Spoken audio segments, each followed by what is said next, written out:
My name is Shirley Beck, and I am interviewing Harvie and Carroll Lindeman today. They're going to be talking about growing up in Blanco and what has happened to them since those early years. So it's Harvie on the right and Carroll on the left. And you want to tell us about from the very beginning where you were born? Well, we were born in the hospital up in the center of Blanco. That has been a courthouse, a hospital, a restaurant, museum. Now it's back to an office building. So I don't know which room it was, but there's only like 4 or 5, so I guess it was probably downstairs would be my bet. Right. And we were the first ones in the family born in the hospital. Everybody else was born at home. Which we have 3 older sisters, had 3 older sisters, 1 deceased. Right, and you were the surprise boys Yeah. that came along as a pair. Dr. Twins. Flannery and Dr. Keeley were the doctors, and I remember my dad saying that Dr. Flannery said, "Well, we got a surprise here. We got another one in here." And I'm sure he knew it was twins before that, because we were, what, 8 pounds, 13 ounces apiece or something like that. Oh, my goodness. I was 9 pounds, 8 ounces. Yeah, I was 8'13". And so. who's the oldest? I'm the oldest, by 30 30 minutes. 30 minutes, they tell us. There's a plaque on the wall at the old courthouse hospital at that time that has everybody's name on it that was born in the hospital when it was a hospital. And Dr. Flannery dubbed us Ike and Mike. And we never did, of course, go by that, but that's what he called us. Yeah, every time we go back to the hospital, it was Ike and Mike. And so And what Miss year Pickle. was that? What year was that? 1943, August 24th, 1943. 43. And evidently there were no complications. My mother was a big woman, and I'm sure she never slowed down from the time she was Right. pregnant until she had us. Right. So, and we had a farm to run here, and I'm sure she was like, "Hey, you know what? I think I'll go to town and have a couple of babies and be done with it." A couple of boy babies. Well, I'm sure they didn't know that till we showed up. Right. And so what did you do on the farm after you got old enough to work on the farm? Well, it was a fairly small farm, I guess, in the early years. And my dad ran a small dairy. My dad was Alston Lindeman, and my mother was Lorene Blanton Lindeman. And my grandfather, on my dad's side, was C.A. Lindeman, and that's where Harvie lives now in the whole homestead that he's remodeled a couple of times. And my mother was a Panamil, Antonio, she went by Tony Panamil. Grandmother, yes, I'm sorry. And so we had a real close connection with family even in those early days, because where we lived and where my grandparents lived, I guess it's 500-600 yards. So I can remember in the early days when we were young kids that we'd be running back and forth and, you know, just checking to see what was going on. And of course my grandmother would always have, you know, homemade bread and butter and I guess honey or molasses or whatever. Right. And so that was always a treat. Yeah, she made a special coffee cake too that you were really special if you got a piece of it. I'll tell you, it was great. And That's good. So you had a good time growing up then. Yes, Huh? we It did. wasn't And all work. she also made a green grape pie, Uh-huh. which I remember. Which is a German thing, by the way. Yes, it is. Oh, She had 3 or 4 marbles that were made out of clay with a porcelain siding on it. One was brownish yellow, and then there was a couple of blue ones. And I think I might still have one of those, or maybe I got all of them. I think I have one. So we did work. Early on, I can remember that everybody participated in work around the house. And it didn't make any difference if you were a boy or girl. Of course, the girls are older, and so they really did the work that guys usually do, you know, with milking the cows. Of course, that's a twice a day deal. And then we had my father usually planted 40 acres of corn, and that I remember the most in the early days because we'd top the fodder. That would be the upper half of the stalk, and we'd throw it in the middle of the rows and let it dry for a couple of days, and then you'd have to come back and tie it. Well, Harvie and I were still pretty young for that, so I remember especially Charlene and Laura Ann, particularly I think Charlene, tied the fodder, and it was always, and when you did that, you went out early in the morning, you know, about daylight, Right. while it still had a little moisture in it, and it wouldn't cut your arms up so bad. But it was amazing. We didn't ever tie up a snake, which was a good thing, Or a stinging scorpion. or a stinging Oh, yeah, there was scorpion. plenty of stinging scorpions. Plenty of stinging. And Actually, remember- if it rained once you had the fodder on the ground, and Yes. we had it in bundles, depending on how good Right. the corn was, but had the bundles down there drying. If it rained on them, well, you could plan on being stinging scorpions, so you'd Oh, kick yes. it a little ways before you tied Right, it. right. But what I remember is when my dad moved back here, my mother and dad moved back here from Pampa. They were farming up in Pampa near Amarillo during the Depression. Dust Bowl. And during the Dust Bowl, they got some of these pictures where the dust clouds come and it's just black. It looks like some tires on fire. But my dad bought 80 acres here, the original place, and then he bought half of my grandfather's place, who had about 125 acres, I think. And when my uncle, my dad had two brothers. One of them was killed in a horse accident. And when the other one sold his part out to my dad, well, he bought that. So then he had like 200 acres. And then we bought another place next to us here in the 50s, wasn't it? 56, I Yeah, believe. 1956, I believe. And then he wound up with 512 acres here. And of course, every little field was farmed by us and him. And of course, once we got big enough to drive a tractor, we were on the tractor from daylight to dark. When did you first drive the tractor? Oh gosh, we were probably 10 years old. I learned Because to drive remember we had tractor when I was we had an 10. Alice Chalmers WC tractor, and it had hand brakes on it. Uh-huh. And I mean, you just have both hands on this brake turning the tractor at the end of the row, and it was all manual and everything, and didn't have any hydraulics in those days. And I mean, it'd wear you out. Let me finish my story on the corn too. It was almost usually about time school would start, right before maybe mid-August, and we'd pull the corn by hand, and you'd have a clay jug at the end of the rows, and when you got to the end of the row, you'd get a drink of water. And of course, it didn't, with tow sack wrapped around it, it was wet when you started. Of course, it didn't stay cool very long. But we would, even when topping fodder, we would top fodder all day long, and we'd pull corn all day long and go home maybe an hour for lunch. And the corn, we'd pick the corn and throw it in the middle of the row again and let it lay there until we got, I guess, through picking the corn. And then we'd come back. We had an old Model T truck. And we'd come back and we'd use bushel baskets or half bushels. I guess I was the smallest one, so I probably used half bushel. But you'd put the corn ears in the basket, and then you lift it up and dump it in a wagon that was way up here, and you lay your basket on it and then tip it over and dump the corn out. So you do all that, and then you come to the house when the wagon gets through, it gets full, and you scoop the ear corn out with a scoop, with a grain scoop. And the way that happened was there was a scoop board, a couple of 2x12s at an angle from the top to the bottom in one corner. And so you'd scoop that out into the barn off of that until you got to the bottom where you could get under the corn. So everything in those days was very much intensive labor. Manual labor. And you put it in a corn crib. We put it out here in this barn right here. Right, and it was a crib. As You want to we did. explain what cribs are? Oh yeah, we had a crib out there, and we also had grain. But we farmed everything, like I said earlier. Let me finish on the Go corn. The crib was, you had like, I guess it was 1x6s, and you had maybe a couple of inches between each 1x6. Right. And our particular crib, for whatever reason, had chicken wire on the inside, I guess to keep the varmints out or whatever. And so a lot of times when we were dairying particularly, we'd grind that corn in a hammer mill along with, the shuck and everything. Right. and which made good roughage, and then the corn and the cob and all that went in there. And usually he'd put a bag of cottonseed meal in there, I guess, for kind of like putting pepper on it. Put too much because it's too expensive. And but then That's when what my you dad fed your bought dairy cows. yes, and when my dad bought this other property in 1956, he also bought a combine, a used combine from Udo Bremer.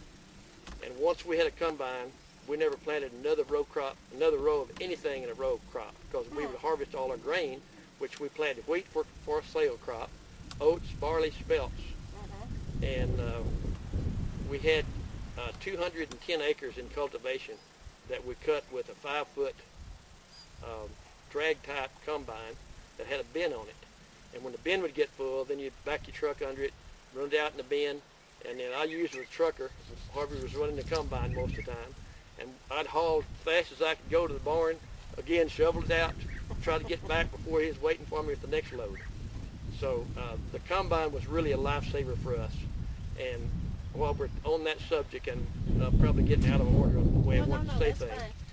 but I guess it was in 1956. I think we were, anyway, whatever year however old we were, 13, I think, in 8th grade. I believe Harvie got the mumps about mid-May, and he got over them. Everybody in school got them. Then my dad got the mumps, right after him, and of course he thought he was Superman, so he was down about 3 days, and before he went back to work. Well, obviously, y'all probably know where I'm going with this. He went back to work too quick, Yeah. and it really, what they called it in those days, settled on him, and then he was out of whack for several weeks. The whole summer. Okay, then I got the mumps about the last week of school, and the good part about that was I didn't have to take the final test in the 8th grade.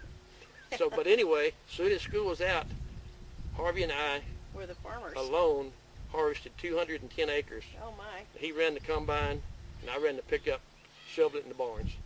And Now, see, you know, you were that boys, was but just I did that as a girl. Yeah, that was everybody just did. something. That was Everybody just did. something that, in those days, it was a family farm. You Right. thought nothing of it. Nothing, no. And of course, who That's- knows what would happen these days? That's probably why we're still kicking, because we did so much manual labor in those days. And Well, of that's course, probably true. dinner- And you had the responsibility of doing it, so you learned early to Learned be what- dependable, responsible. well, with whatever all else. that came a lot of other things too. You had to keep the fence up because we had Angora goats, which was the kind you had to shear, and we had sheep, and you had to shear. We didn't do the shearing, but we had to tamp the wool down in the bags and all that kind of stuff, and take care of them. And of course, you got to keep all the fences up, and every little piece of land that we And had you had had a fence chickens. around it. We had chickens, we And had hogs, hogs. probably, We yeah. butchered our own hogs. We weren't involved in that. My parents did that for the most I can part. remember one time when Dad and Mom butchered a hog, and it was real cold. That's about all I remember. I was pretty small the only time I remember butchering. Yeah, But you scalded them in a 55-gallon barrel, actually, of hot water, before you scraped the hair off of them. getting back to, I guess, the farming part of it and ranching.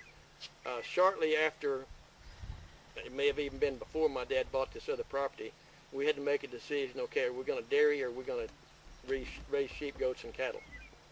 And so we decided that we weren't too fond of dairying. So we went out pretty much. Well, we decreased the size of our dairy. We never did get completely out of it because my dad had a milk route in town, and we ran a milk route as long as we were in high school. We'd deliver milk to individual houses before we got to school every morning. And actually, we also delivered milk to the high school in the evenings, and they would use that milk to cook their food with in those days. Right. So we never did get completely out of dairying, but we went into basically Pole de Lane Merino sheep. My grandfather had sheep. My dad had had sheep all his life. And we went into Pole de Lane Merinos, and this was the finest wool that you can raise. And so the county agent in those days was O.L. Patterson. And we started, my dad had been showing sheep in county fairs forever. And when we went into high school, we started showing sheep. And our show circuit, maybe not that first year, but these are the shows that we would go to. We went to Brady, July the 4th. Blanco County was next. Gillespie County, Kendall County, Comal County, Guadalupe County, Fayette County, State Fair, Texas in Dallas, Fort Worth, San Antonio, Houston. Austin, I missed San Angelo, came right before Houston. Austin And was then in it. the last one. So every year we would show sheep in those shows. And yes, we cool. And the first time that Harvie and I showed sheep at the State Fair, we took 3 ram lambs, that's the males, and 3 ewe lambs. And we were sure that everybody knew we were there because we won first, second, and third in both classes. Oh, We that's won great. both champions. We won both reserves. We won exhibitor's flock and lamb, and what was it, lamb, Everything they had. pen of lambs. Uh-huh. So we Everything they wiped had. them, and we were. And so I they was. said, who are these people We from? were real Where's proud. Blanco? We were real proud of this, My dad Absolutely. had ribbons and trophies like and we cases of them. we never topped. I mean, we never did that again. But we Uh-huh. always had Yeah. a champion and a couple of reserves, or Right. a reserve and a couple of champions, and lots of blues and red and white ribbons. And Did you sell wool up here at the mohair? we sold our Wool and wool mohair? in Fredericksburg In for many Fredericksburg? years at Lochte Storage, and then in the later years, my dad always took it to Kerrville, Ingram. Okay. to Ingram, yeah. The other side of Kerrville. Yeah. Prior. I can't remember us ever selling anything up here, but we might have had when we were younger. Yeah. But The we had, buyers all- used to come from Boston to all buy my- the wool. My dad had, anywhere from 200 to 300 head of sheep and maybe Uh-huh. 100, 150 head of goats, and that's when it used to rain. I mean, Right. it was unusual if the creeks didn't run, and now it's Right. unusual if they do. Right. And of course, that's because of all the development and everything else going on. And of course, we're in the middle of a hair curling drought here and have been for years. And But projection is it's going to continue, but continue, right, right. So these were your 4-H and your FA, FFA, yes, projects, yes, ma'am. projects, yeah. well, And- we had those, but actually that's how my dad made a living, is selling sheep and goats Yeah. and cattle, And cattle wool, too, yeah, right. and wool. Yeah. Explain why everybody was advised to have cows, goats, and sheep as a trio of animals. Well, one reason was because these animals will eat different kinds of plants. Sheep Right. will eat a lot of weeds that other animals won't eat, like cows, and then goats will eat anything practically. Goats will eat poison ivy. I mean, if you want to clean something up, just turn a head of goat, bunch Right. of goats in Right. there for about 3 weeks, and it'll be But as this clean was- as Then they can eat the eat. brush, and then the Right. cattle will eat, different grasses. Control the cedar with goats too. If Right. you have goats, they'll eat the little small cedar to the Right, ground and right. kill it. Yeah. It's And a lot of it's an people important that point know to how to do it will actually control cedar that way. But Yeah, but nobody, you you got to have a fence first of all, and you Right. got to have the predators under control. Most people on these ranches now don't have a fence because the original fence has been there 100 years, and they're about a 50-year fence if you build it right when you begin. And then because most people don't live on the land during the day, they live here at night on the weekends, like even I do now because I drive to San Antonio every day. But because of that, it's all grown up in cedar, and a lot of people don't have anything to do with the property other than own it, just for speculative purposes. So consequently, you have cedar out of control, you have brush head high, and you have predators everywhere. So there's no predator control except for people that run livestock, and I'm one of the few ones that runs livestock actually.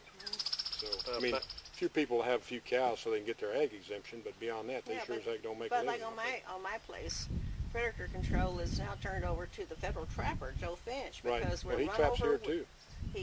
He's we're run over with hogs.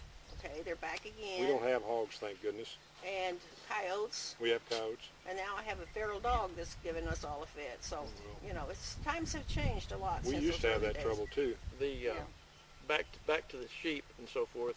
My dad only sold the rams. He kept all his ewes. Very rarely did he sell a ewe, and so he would sell, I don't know, it's hard to say how many, but 50, 60 rams a year, even though we had like 300 sheep a lot of times.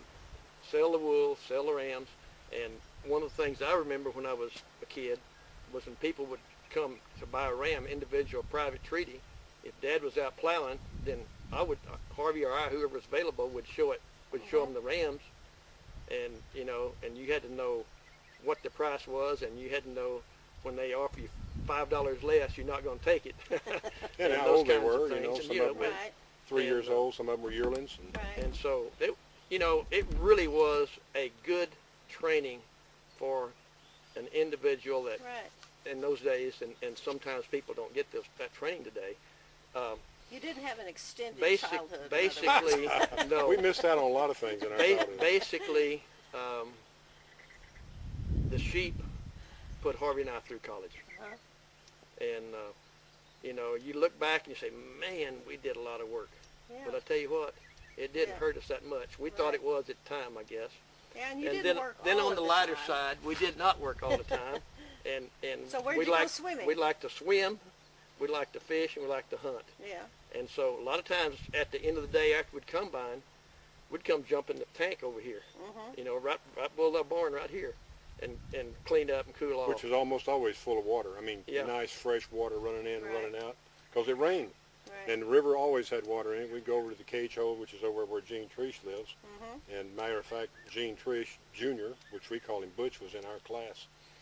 And, you know, we'll talk about that a little later Which- on. But that was a great place to go because it was all really clean rock bottom. Right. Still is. Rock sides. You know, you have to worry about snakes. Water You get in running, there in the dark. water running. You know, the road went right down to it. Right. A gravel bar, and you could get up there in the dark, and it was cold down at the bottom of the water. It was fantastic. Mostly we did our fishing in the Blanco River, and Mhm. a lot of times on Sundays, Harvie and I and our friend Harry Forbes lived right over the fence here, or James Bensall. We'd go fishing just about every Sunday afternoon, you know, during that time of the year, or we'd go hunting when it was cooler, you know, the cooler time of the year. So that was, you know, that was really our entertainment. Now we did play. Our parents played dominoes a lot, and we got to where we were playing dominoes too with different people, and so it was a different world. So did So- you play? What sports did you play at school? We didn't play any. We didn't really have time. You had I played time. basketball one year. Yeah. And actually, I was. If we'd had time, I probably wouldn't have played because I was pretty much of a shrimp in high school. Yeah. I weighed 120 when we graduated. Yeah. But we And were then you grew up. we were the youngest. We were the youngest two kids in our class because we were born August 24th. Before in those days, well, September the 1st. September 1st, you had to be 6 to start Right. first grade. And so basically, when we graduated from high school, we were 17. Mhm. We didn't turn 18 until The next- right before we went to college. Right. And We're still we young. we probably ought to talk about some education along the way here. Right. Yeah. Tell us about school. Well, I'll tell you a little bit about first grade.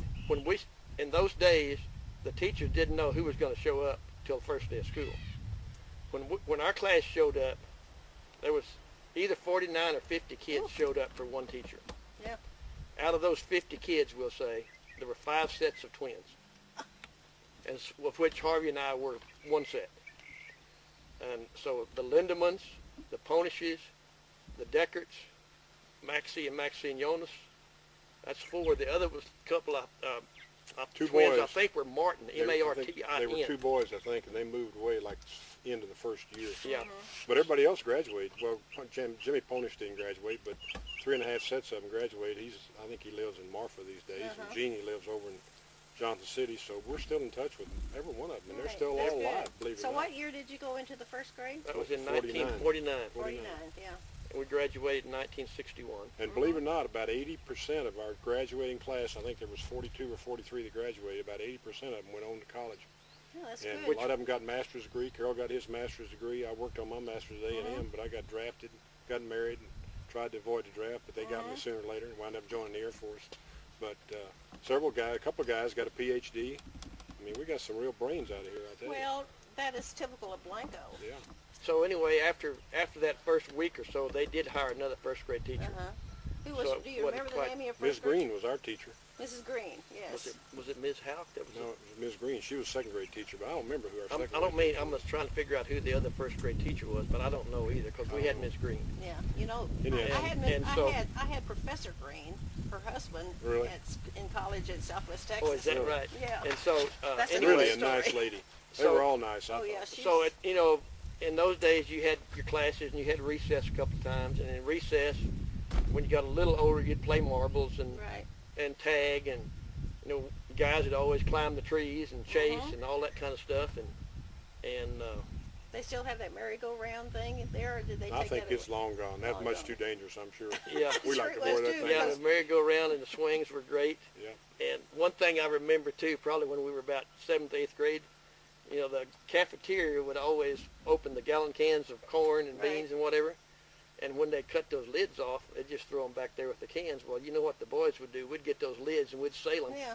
Well, that lasted a Frisbees. long time till a few people got cut in the face with, with the lid Jagged. coming down. Jagged edge, yes. Actually, one of them was a kid named Ned John Helms, and his dad was the superintendent yes. of schools.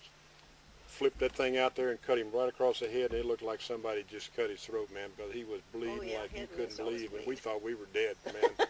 I'm telling you, the superintendent's son, but he was a little twerp anyhow, because I remember in first grade when he was there, this is one thing I remember about first grade, about the only thing, we had these little tables about this big and little bitty oak chairs, little square ones that you sit in, and we had a big old wood stove right in the corner over there, and I don't remember putting wood in it, but that's how they heated the room. Great big old, Yeah, like pot-bellied this. wood stove. Pot-bellied Yeah, wood it was this stove. big around. Yeah.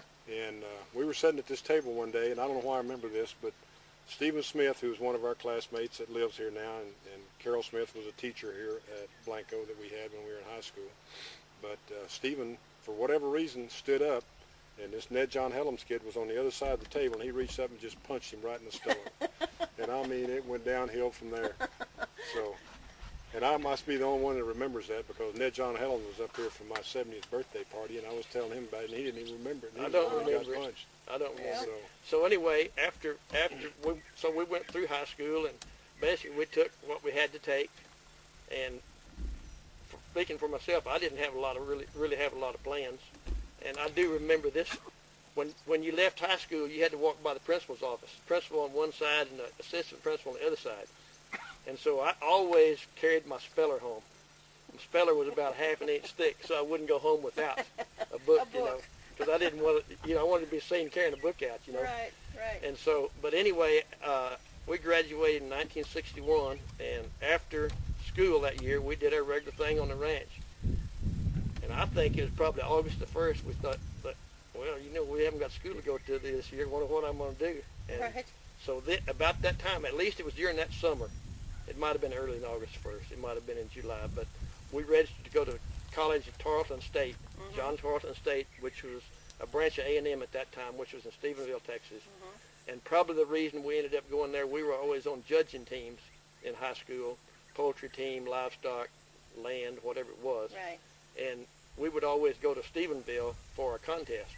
And of course, if you did well enough, you went on to Southwest Texas and A&M after that. Right. But for whatever reason, we both chose to go to Tarleton, which was an outstanding school. actually, it was a 2-year university at the time. It's a 4-year university. Now. I guess I don't know what you call it, a subsidiary of Texas A&M, but great school.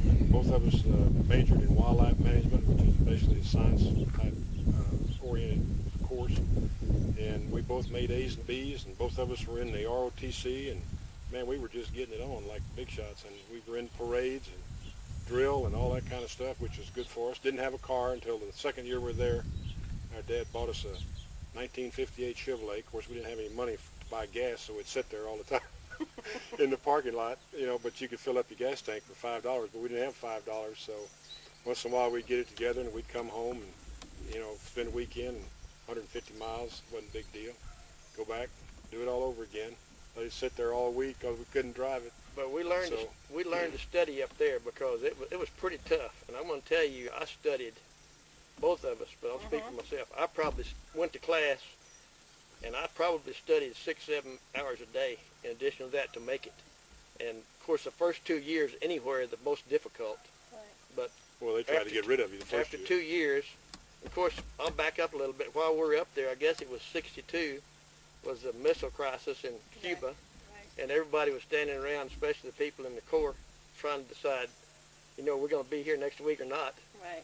And luckily, nothing ever happened with that affected us other than, a peaceful time. Right. And so, but when we transferred to Southwest Texas, which was called Southwest Texas at that time, which now is Texas State, but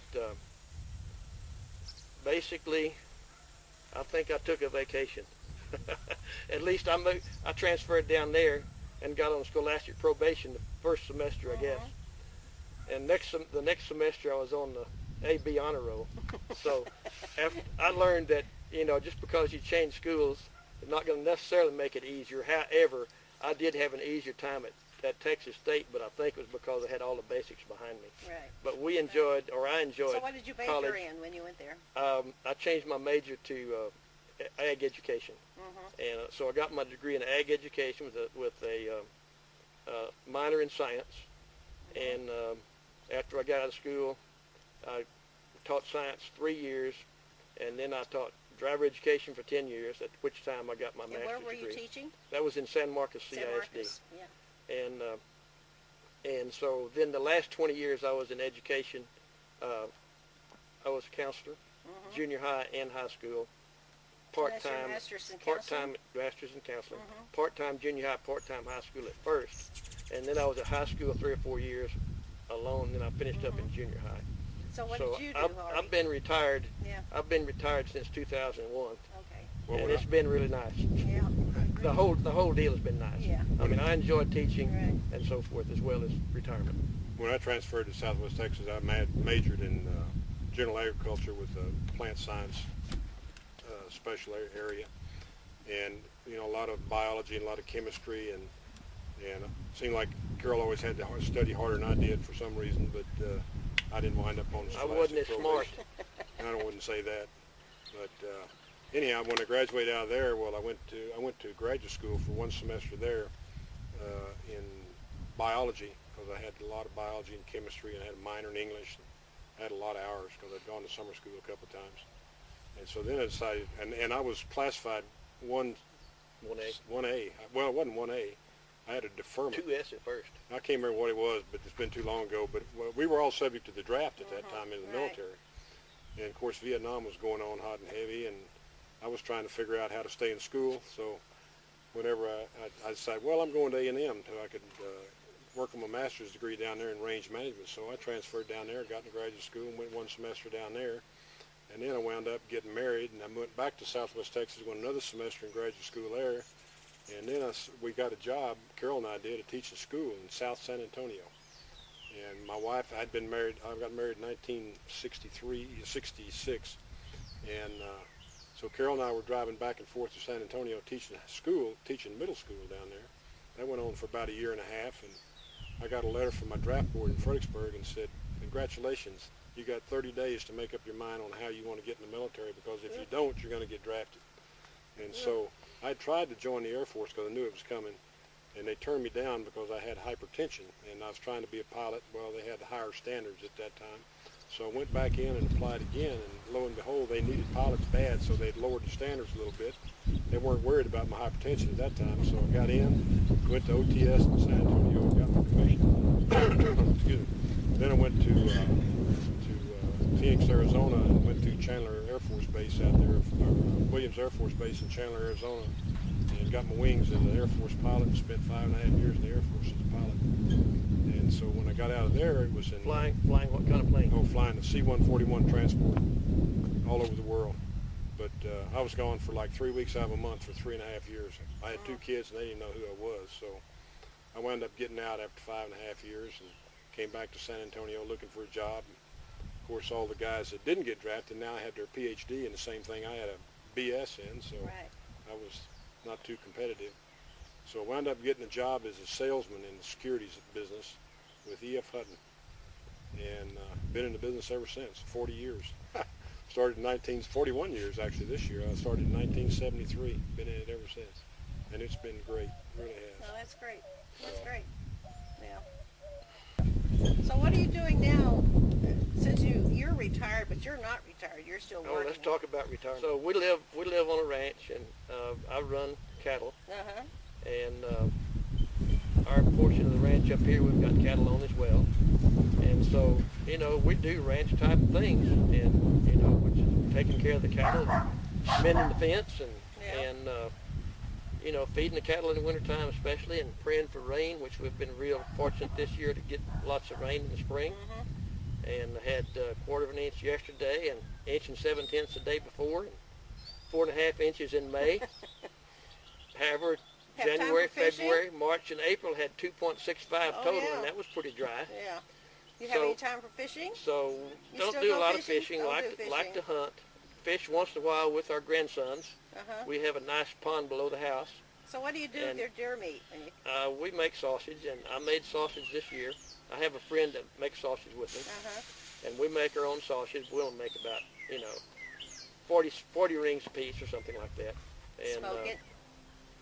it's fun to make sausage and so forth, and you know, we just do our thing around the house, and you know, we're active in our church and heritage organization and different things of that nature, and it's been real enjoyable. We're fortunate. We have everybody is in good health, and that's a big thing. But I think, referring back to what Harvie said a while ago, I think it's because of the way we were raised. We were raised correctly and did the right kinds of things to build up our bodies. Lots of good exercise and lots of responsibility. Yes, ma'am. So what are you doing in Blanco now? Me? Yeah. I live here. Yeah, I know you live here. But you do anything? Janice and I live here. No, actually, we moved up here when we got married about 25 years ago. And gosh, rebuilt everything because I actually bought this house from my dad way back in the 80s, and it just sat here as a kind of a storage place. And this was your grandfather's house? This was my grandfather's house. Part of it was here when my grandfather moved to this place in 1900.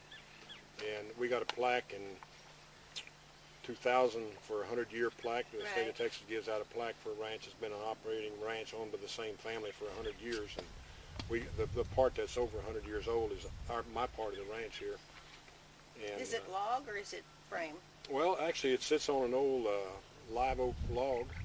And up in the corner, when we remodeled it, where they drilled the holes and drove the peg in there. That's how it was put together, and it had the square nails and all that kind of stuff. And the guy that remodeled it the last time, when we first moved up here, we didn't have a kitchen, we didn't have anything. And so we wound up adding 10 feet on either side of the house on the front, and then remodeling well, we didn't have electricity in it, we didn't have air conditioning, we didn't have water, we didn't have a kitchen, we didn't have a bathroom, we didn't have anything. It was just an old house. So anyhow, it's been a work in progress, but we've had it under control here for the last 15 years, I guess. And had a fireplace on the other end of the house. We built a new one on this end, tore that one down. And so we really like it here, and we run livestock, sheep and goats and cattle. And I've got out of the cattle business because I can't make any money in cattle business, but because you have to feed them, and I have to sit down and put a pencil to it. And I was taking all of my profits from my calves and buying feed to feed the cows, and I said, you know what? I'm working for nothing. I can do the math on that. So I should hope so. anyhow, yeah, I'm a financial consultant with Wells Fargo Advisors currently, but I started out in 1973 with E.F. Hutton, and after 5 years I was a branch manager, managed the branch for 8.5 years. Then E.F. Hutton got bought out by Shearson, which is all these brokerage firms over the years. And Shearson got bought out by Smith Barney, and Smith Barney got added on to by, I guess, got bought out by Citigroup. And a lot of consolidation in that business, and I went to work for Wells Fargo Advisors here about 8 years ago and been with them ever since. And actually the office that I'm in, I've been in the office like 25 of the 40 years that I've been there under different names. Right. So, but it's a good business because it's like working for myself, and I met Janice in that business, so she understands it, which helps. And she's been a lot of help in everything because she keeps all the books on the ranch, and she likes to mow the yard, and we got almost an acre here, so she likes to do it, and I like to let her. So. Okay, but, if you had to say, what was one best thing that has occurred in your life that just really is an outstanding thing that just you think about it every now and then? It's a good thing that happened to you, or probably meeting Janice. Other than that, yeah. and our health. I mean, if you can keep your health, the rest of it's just noise. I'm telling you, because I see so many people in states of disrepair. And a lot of it's their own fault because they don't take care of themselves. Some of it's, they say the way to have good health is have good parents with good health because it's genetic, and that's what you see too. But, there's a lot to taking care of yourself, and you got to handle stress in my business because I've hired a lot of guys over the years that lasted 3 months, and they go, I can't do this. I can't take the stress because it's not fun to lose somebody some money. So, I mean, that's a long answer to a short question, but there's a lot of things. That's true. The fact that we can live here. And, in 45 minutes we're out in the country instead of in town, and your neighbor's, sitting in your front door. Especially when you grow up out here. My closest neighbor is my sister, and she's not there half the time. My second closest neighbor is Jerry Cloud over here, and you can barely see his house, and he sure can't hear us out here talking. Right. I mean, that's just worth a lot. And then, you get your grandkids out here and run around on the place and teach them what you know. You actually teach them common sense that they don't learn anywhere else, like don't do that, or you can do this, or here's what that means, and you'd be amazed. You'd be amazed. Yeah. I'm amazed. So, Well, Harvey took the answer right out of my mouth, because I was going to say the best thing that ever happened to me was marrying my wife, Tina.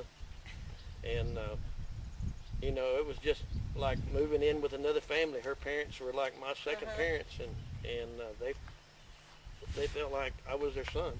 Yeah.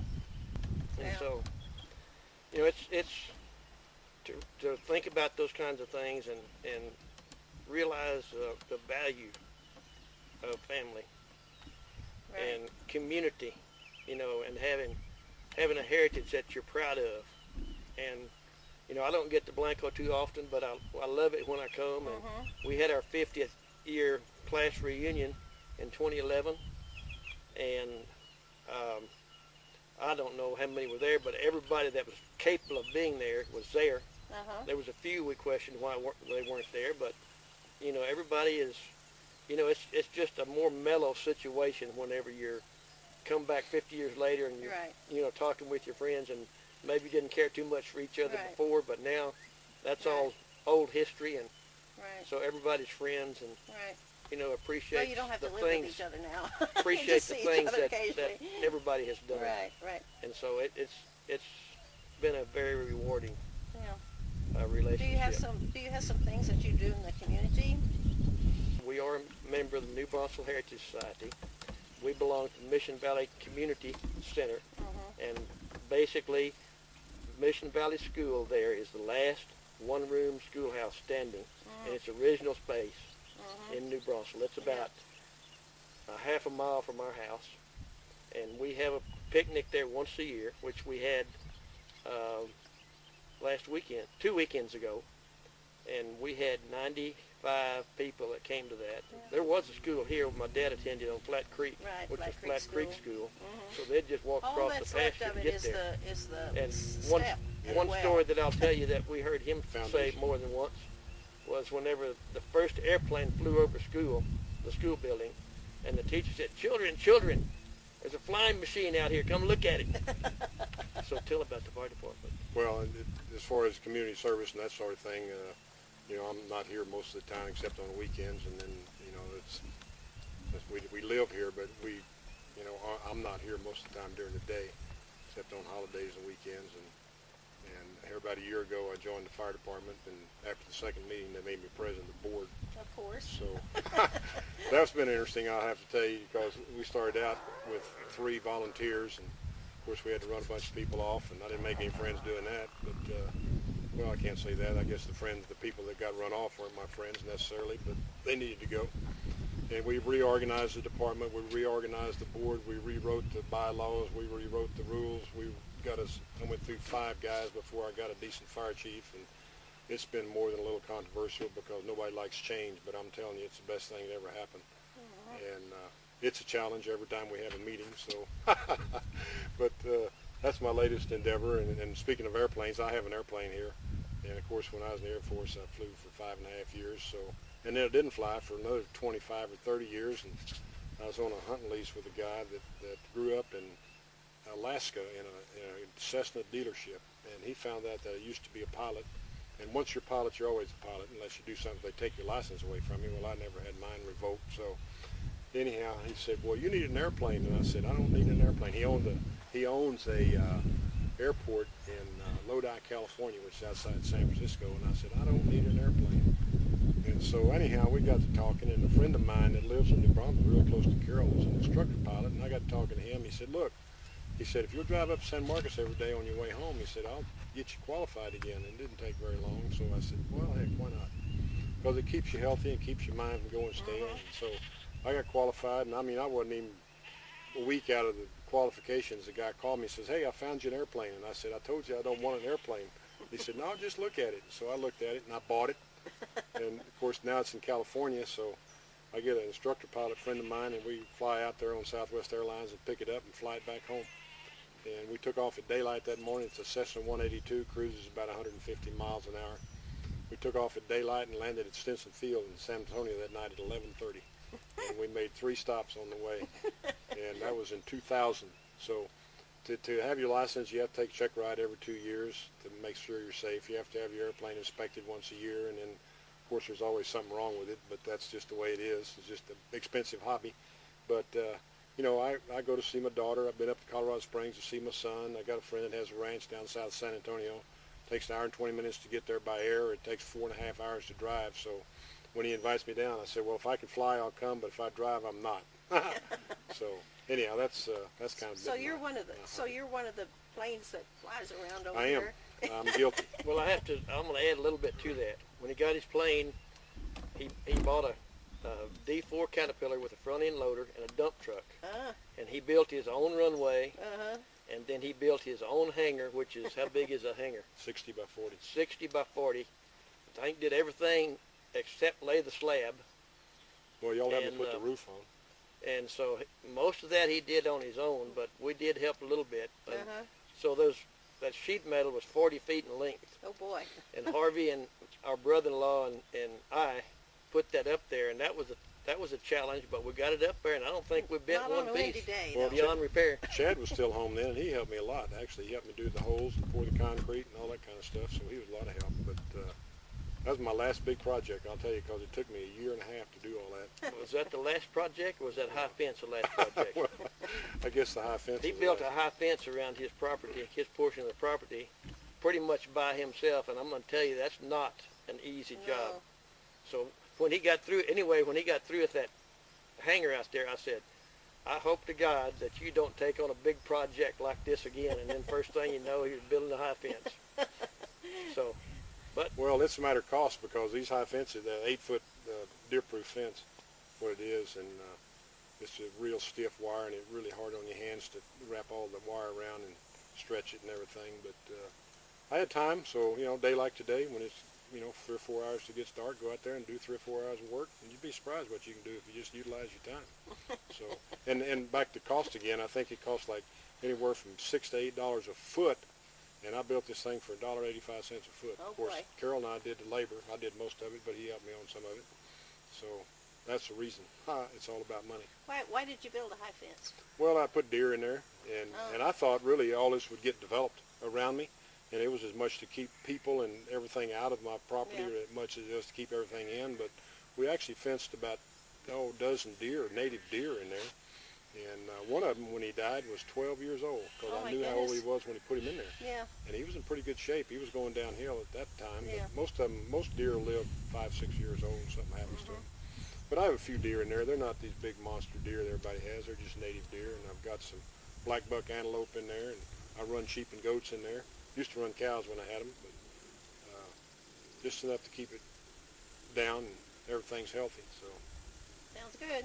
And I used to farm some. Actually, I rented Carroll's field down here, 20 acres of field, and planted it in hay. But then I put the pencil to it again, and I said, you know what? I can buy hay cheaper than I can do all this work.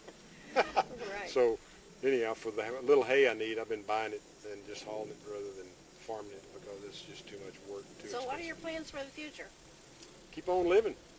My goal is to live to be 100 years old. Oh, okay. And not that I can make a whole lot of difference in the world, but I want to see what's going on when I get to be 100.